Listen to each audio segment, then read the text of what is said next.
இப்போ நீங்க சொல்லியிருக்கீங்க தமிழ்நாட்டுல பாஜக ஆட்சி அமைச்சா இது போன்ற குற்ற சம்பவங்கள் போதைப் பொருட்களை தடுக்கலாங்க. சேகர் பாபு சவால் விட்டுக்கிறாரு.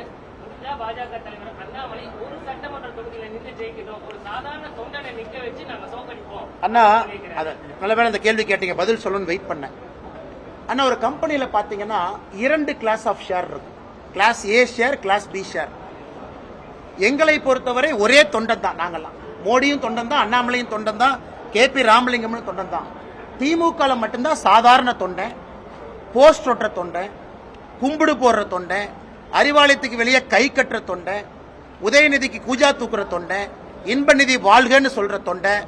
அதுக்கப்புறம் சேகர் பாபு போன்றவர்கள் முதலமைச்சர் போகும்போது பள்ளி மாறி ஒட்டிக்கிட்டு தொத்திக்கிட்டு போற தொண்டை. அதற்கப்புறம் இன்னும் தலைவர்கள் முதலமைச்சர் காருக்கு பின்னாடி 10 பேரு அரணை மாதிரி ஒட்டிக்கிட்டு போற தொண்டை. அதை தாண்டி குடும்ப ஆதிக்க தொண்டை, அதை தாண்டி முதலமைச்சர் தொண்டை. அவங்ககிட்ட கிட்டத்தட்ட 15 வெரைட்டி தொண்டை இருக்கு. 15 வெரைட்டில ஏதோ ஒரு தொண்டனை கூட்டிகிட்டு வா பாத்துக்கலாம். எங்ககிட்ட ஒரே ஒரு தொண்டன் தான். பாரதிய ஜனதா கட்சியில எல்லோரும் சாதாரண தொண்டர்கள் தான். மோடி வந்தாருன்னா பள்ளி மாதிரி நாங்க யாரும் ஒட்டிட்டு போக மாட்டோம்.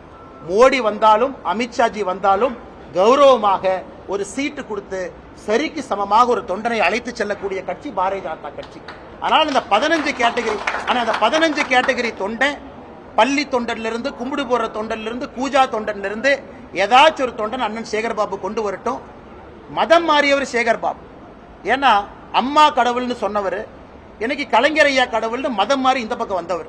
அதனால அவரு எனக்கு அட்வைஸ் கொடுத்து என்னுடைய வாழ்க்கையில திருந்தும் அளவுக்கு நான் இன்னும் தரம் தாழவில்லை என்பது என்னுடைய தாழ்மையான கருத்து. செய்திகளை உடனுக்குடன் தெரிந்து கொள்ள உடனே சப்ஸ்கிரைப் பண்ணுங்க.